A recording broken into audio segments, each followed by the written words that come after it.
Hi everyone, this is the second book from the very short introduction series, Music by Nicholas Cook.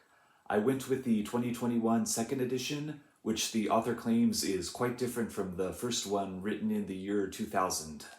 I like this a bunch, although it's obviously impossible to adequately cover a field as vast as music in such a tiny book. Without ever becoming confusing, it goes all over the place, such as how little is understood on how classical music actually sounded, despite all the documentation. How Beethoven's concerts were designed for the audience, while Mozart's were better enjoyed by the performers themselves. I particularly enjoyed the ending chapter, which illustrated how music is a vehicle of complex interactions and adaptations of different subcultures and classes, not just across a country, but the entire globe. Chapter 4, which focused on technology and the internet's role in music, felt like it took up a bit too much space, as most readers of the book have lived through and been immersed in it. The book goes over the controversy of Bob Dylan switching from an acoustic to electric guitar and the genius of Queen, but almost entirely skips the 80s and 90s, picking back up with Rihanna, Beyoncé, and the Nyan Cat. I was really surprised that there was no mention of Michael Jackson, Nirvana, or MTV.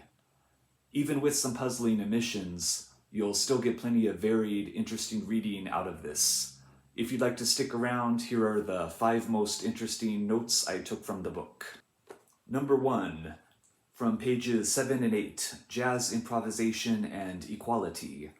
Particularly because it originated in America, the collaborative and improvisational nature of jazz is thought to be connected to the desire for a harmonious, colorblind society, free of the hierarchies and constraints of classical Western music.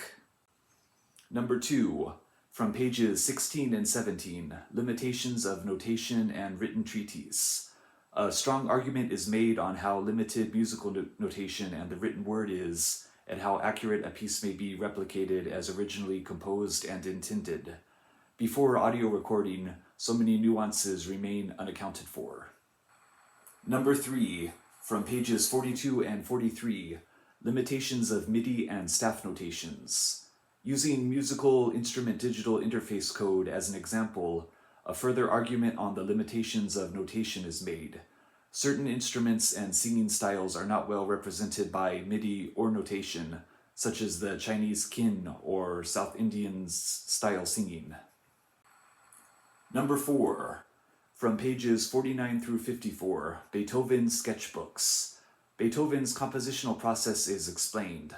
Similar to a writer thinking through writing, Beethoven composed through a combination of playing and using a sketchbook to write, edit, and experiment.